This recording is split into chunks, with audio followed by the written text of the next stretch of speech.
नमस्कार, मैं राजेश शर्मा और सेव इंडिया न्यूज के मंच पर आपका स्वागत है। आज सेव इंडिया न्यूज के मंच पर हमारे बीच सुप्रीम कोर्ट के अधिवक्ता डॉक्टर संदीप पहल जी हैं। सर, आपका बहुत बहुत स्वागत है सेव इंडिया न्यूज के मंच पर। Thank you.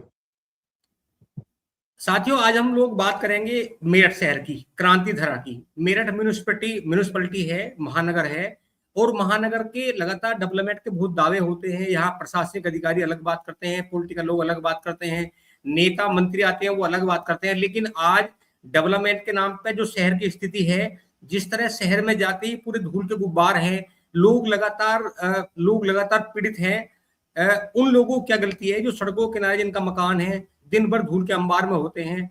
अलग अलग जगह और भी म्यूनिसिपैलिटी है, वहां भी डेवलपमेंट होता है, लेकिन जो एजेंसी डेवलपमेंट का काम करती है वो इतना ध्यान रखती है कि डेवलपमेंट के दौरान कोई इस तरह की जो धूल है इससे लोग परेशान ना हो। बहुत सारे संसाधन होते हैं, लेकिन जो कार्यदायी संस्था मेरठ में काम कर रही है वो अधूरे संसाधनों में काम कर रही है। डेवलपमेंट होना चाहिए, अच्छी बात है, लेकिन जिस तरह लोग परेशान हैं, आने जाने वाले लोग धूल भरी आंधी में घूमते हैं, लगातार लोग पीड़ित हैं, बीमार की स्थिति में हैं।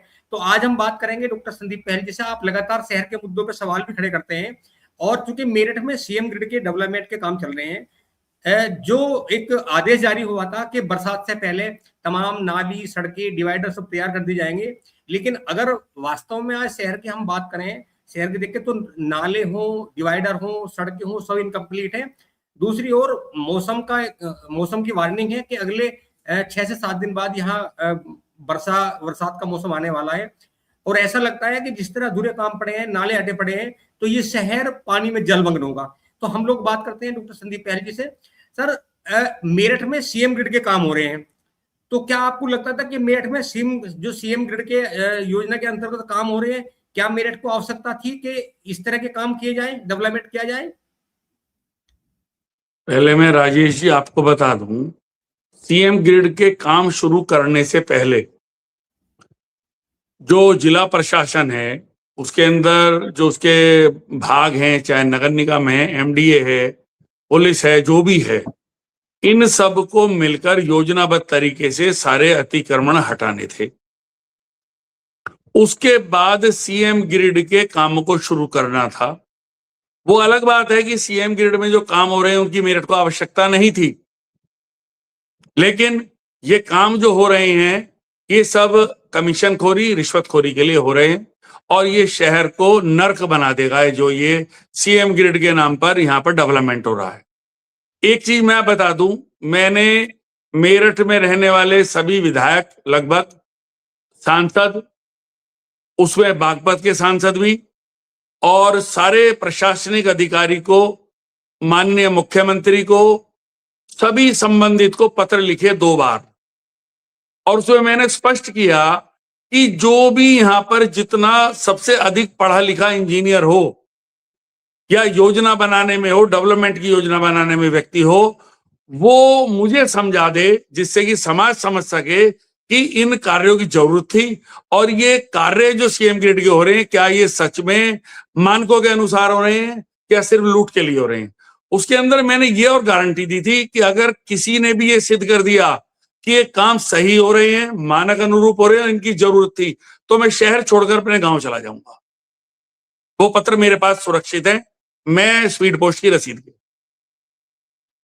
ऐसा लग रहा है सर कि प्रदेश के पास में एक्सिस पैसा है, और लगातार चूंकि जो डेवलपमेंट के तरीके हैं, हमें लगता है कि सिस्टमिक तरीके से लोगों को दिक्कत ना होती। ये क्रमबद्धवाद भी ये काम हो सकता है, चरणों में भी हो सकता था कि इस चरण में नाली बन जाए, इस चरण में डिवाइडर बन जाए, लेकिन जिस तरह तमाम कामों को एक साथ शुरू कर दिया उनके पास, हमें लगता है जो संस्था काम कर रही है उसके पास संसाधन कम है, पूरे शहर को उखाड़ के फेंक दिया। क्या लग रहा है आपको कि क्या हमारे प्रदेश में पैसा एक्सिस है कि योजना अफसर बना देंगे, उसे तुरंत लागू कर दिया जाए ऐसे ही? सबको पता है 1947 से लेके आज तक प्रदेश पर दिन प्रतिदिन कर्जा बढ़ता जा रहा है, कोई पैसा एक्सेस में नहीं। समस्या यहां है कि जो ये अधिकारी हैं योजना बना के लखनऊ भेजते हैं, लखनऊ वाले अधिकारी माननीय मुख्यमंत्री को बताते हैं, वो सबसे बड़े फ्रॉड हैं।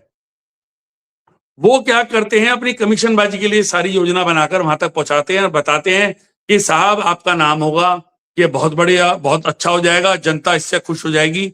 जबकि आप जनता का फीडबैक लो ना, गली गली जाके, घर घर जाके, तो पता चलेगा कि वो कितनी भर भर के गालियां देती है प्रशासनिक व्यवस्था को, नगर निगम को, मेयर को, नगर आयुक्त को, मुख्य अभियंता को, इस ठेकेदार को। इतना बड़ा चोर ठेकेदार पकड़ा है जिसके पास कोई सामान ही नहीं है, 2-4-5 ट्रक के अलावा। सब पैटी ठेकेदारों से काम करा रहा है, 4-4 आदमी पकड़कर। आप इससे अंदाजा लगा सकते हैं, जो 1.5 किलोमीटर, 2 किलोमीटर की सड़क 10 महीने में नहीं बना पाया, साथ में उसके साइड में चाहे नाले थे, चाहे बिजली के पाइप डालने थे, चाहे पानी के पाइप डालने थे, तो सोचो कि उसके पास कितना इंफ्रास्ट्रक्चर होगा। सब रिश्वत का खेल है, सब रिश्वत पे चल रहा है।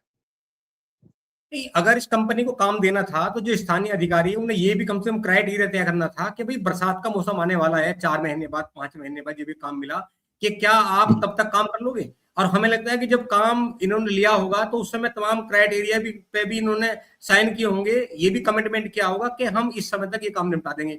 लेकिन हालात ऐसे हैं, आप देखो 10 दिन बाद बारिश शुरू होगी और शहर में जब बारिश पड़ेगी तमाम नाले अटे हुए हैं, तमाम सड़कें खुदी हुई हैं, तमाम डिवाइडर यहाँ जो है डिवाइडर, तमाम डिवाइडर पर काम चल रहा है, सब पे आधा अधूरा काम है।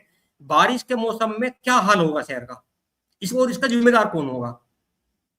भाई देखो, जो ठेकेदार है उसके पास ना तो अपनी जमीन है जहां पे वो अपना एक जो है अपना सेटअप बना सके सारा काम करने के लिए, ना ही उसके पास इंफ्रास्ट्रक्चर है, ना ही उसके पास लेबर है, ना ही उसके पास इंजीनियर है।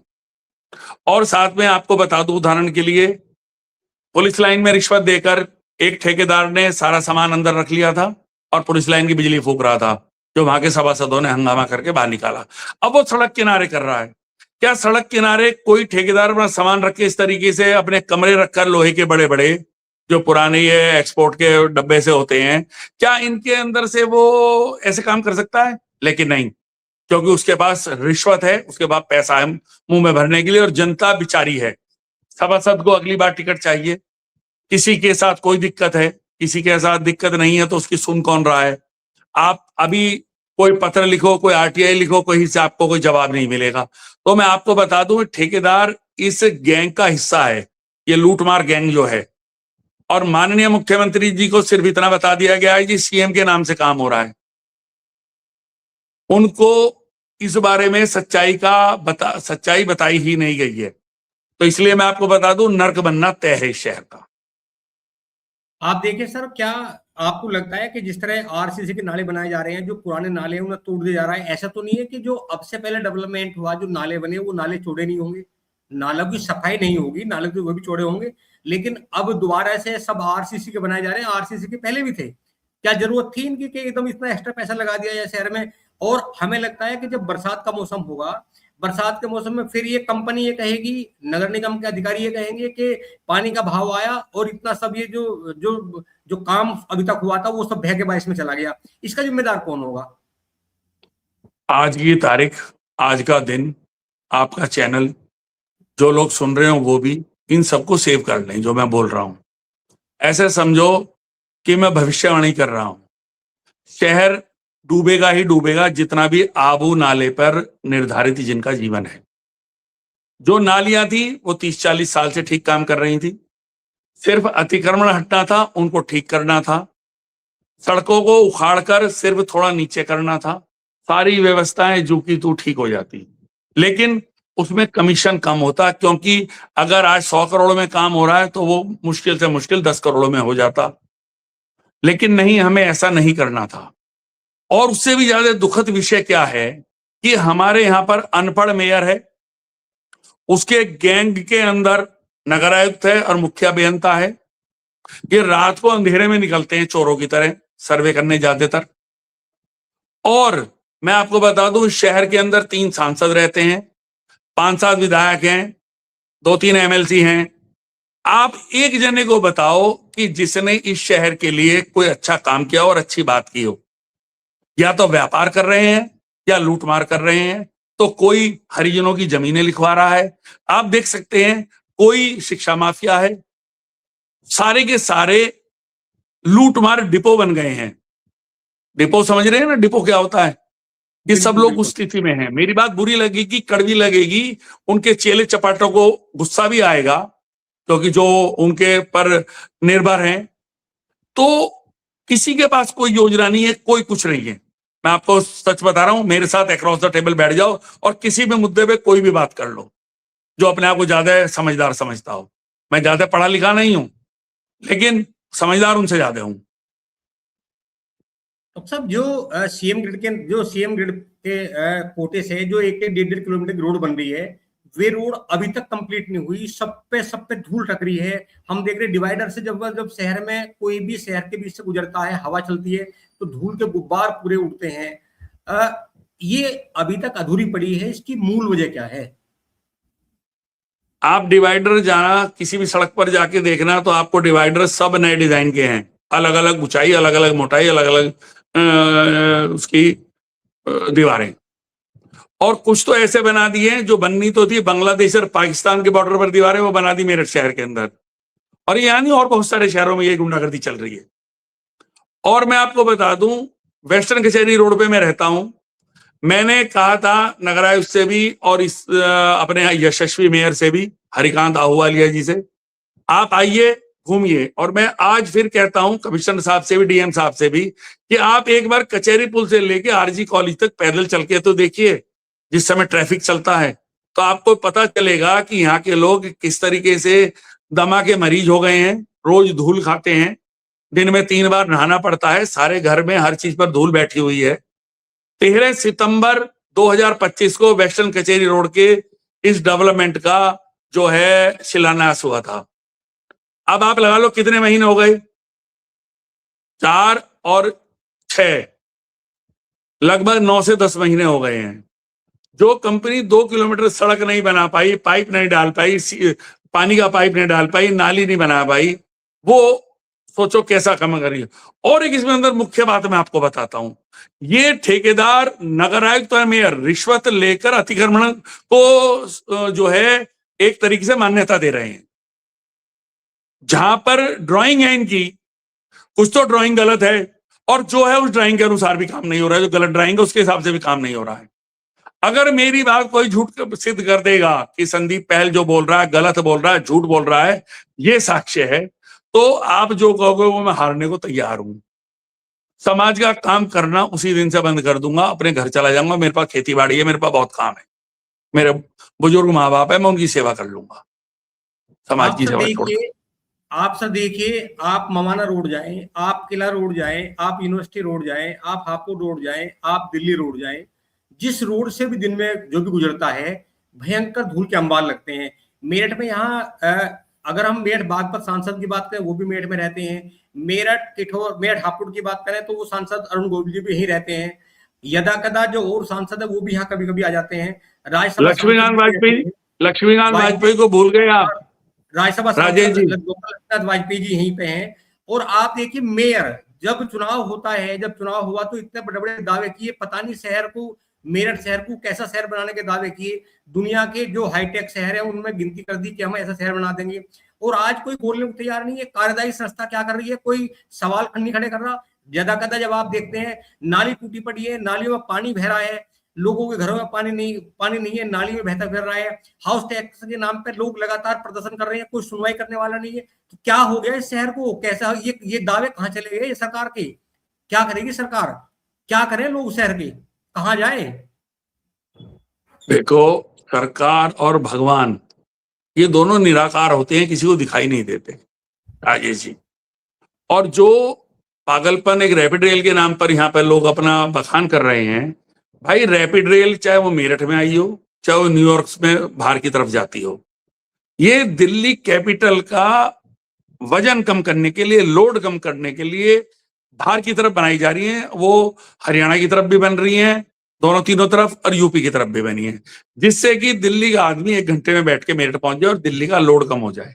और ये अच्छी बात भी है। इसके लिए कोई एहसान नहीं है कोई किसी के ऊपर कर रहा कि हमने इंफ्रास्ट्रक्चर बना दिया। अरे भाई, टोल रोड बनाई तो हम टोल देते हैं, हम पे क्या एहसान है? बल्कि जो मौज ले रहे हैं, विधायक हैं, सांसद हैं, चाहे वो इंजीनियर हैं, पुलिस में, वो तो कोई टोल नहीं देता। टोल तो आम जनता को देना है, तो जनता पे क्या एहसान है भाई किसी का? और दूसरी चीज, आपने रैपिड बनाई, आप हमसे पैसे लेते हो, करते हो, और किस लिए बने हो? मत बनो सांसद, विधायक, मंत्री संतरी।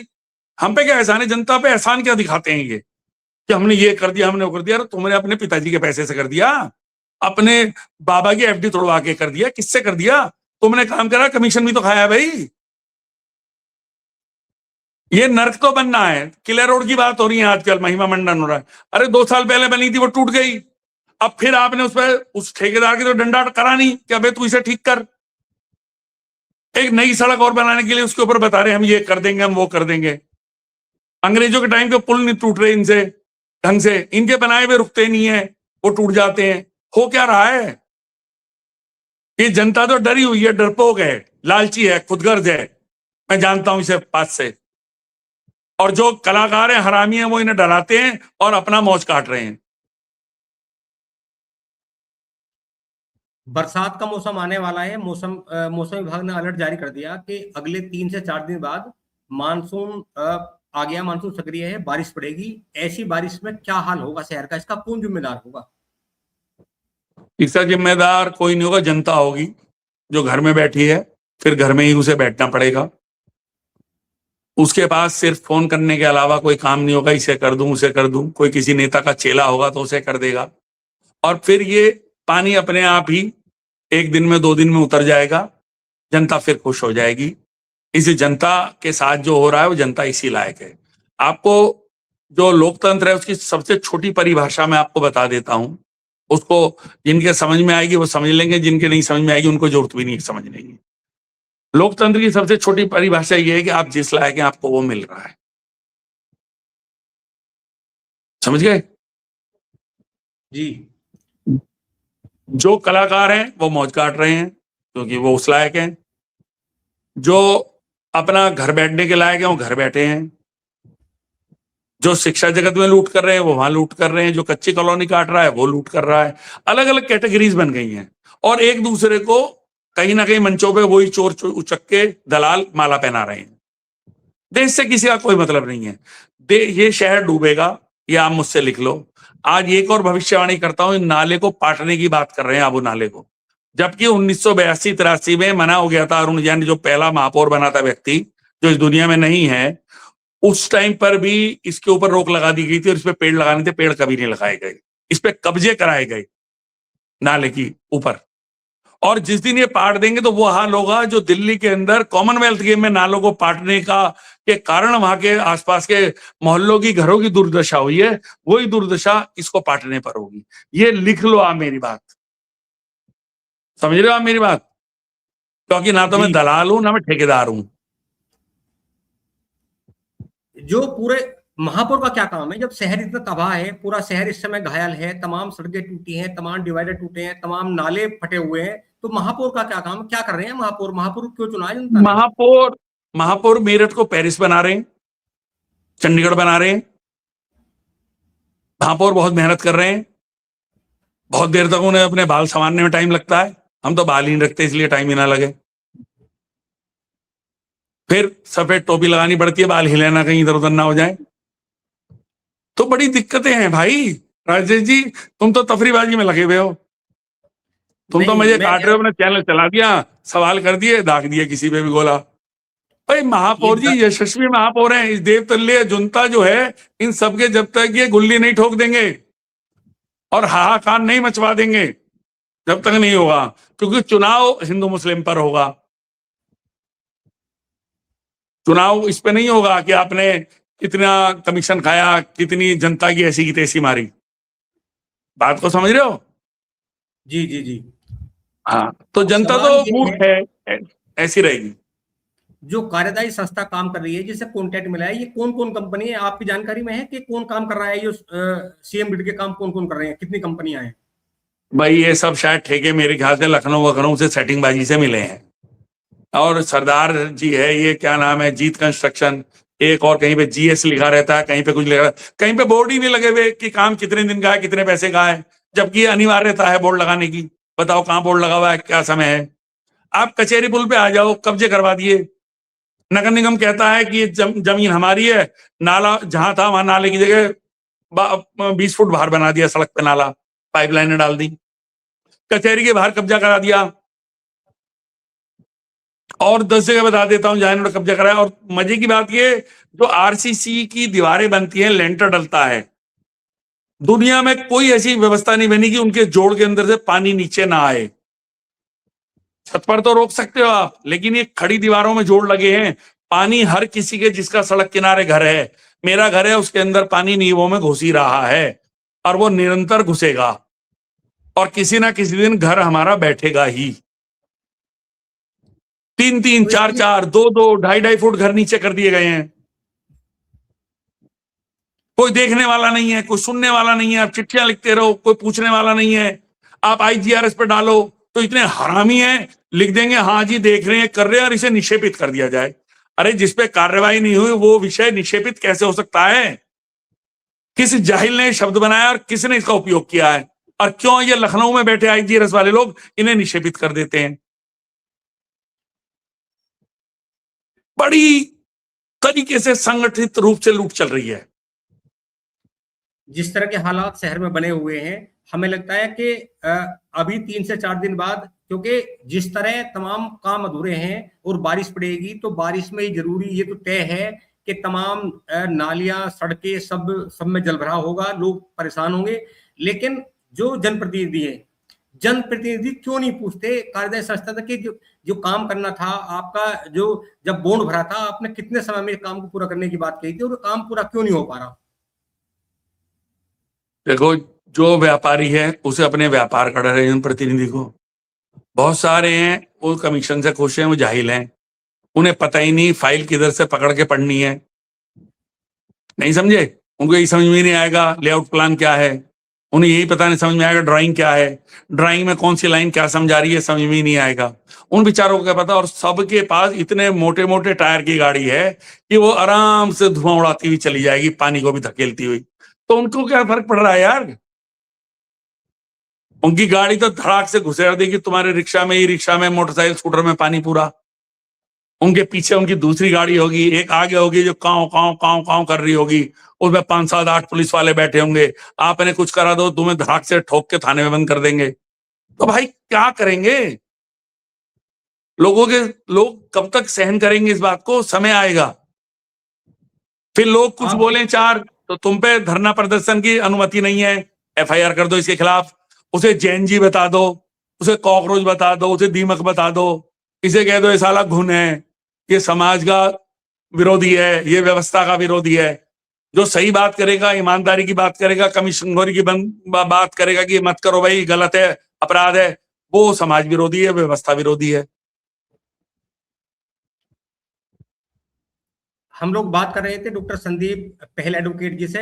आपको चिंता है? लगातार हम लोग देखते हैं सोशल मीडिया पे, जब कोई नाली में पानी बहता रहता है तो तब इस पर सवाल खड़ा करते हैं, काम पूरा क्यों नहीं, सवाल खड़े करते हैं। हमें लगता है कि आज सिस्टम तो जैसा है, लेकिन हमारे प्रदेश में जो विपक्षी दल हैं, जो विपक्षी लोग हैं, उनका भी सिर्फ सवाल उठाना यहाँ तक हो गया कि एक पर्चे पे ज्ञापन लिखेंगे और उठा के ज्ञापन दे आएंगे और एक फोटो खिंचवा लेंगे सोशल मीडिया पे और अखबारों में। इतना काम रह गया। जो काम संदीप पहल जी कर रहे हैं, ये काम विपक्ष को करना चाहिए था। अगर विपक्ष ये काम करता तो हमें लगता है कि जो ये अधूरा काम है, जो 4 दिन बाद, 5 दिन बाद इस शहर को नर्क जैसे हालात भुगतने पड़ेंगे, अगर विपक्ष की भूमिका सही होती तो ये काम समय पर होता। लेकिन विपक्ष चुप बैठा हुआ है। शहर के तमाम लोग इतनी मस्ती में है, वो सोचते हैं कि जैसा पड़ोसी के साथ होगा ऐसा मेरे साथ होगा, आप सब लोग चुप रहो।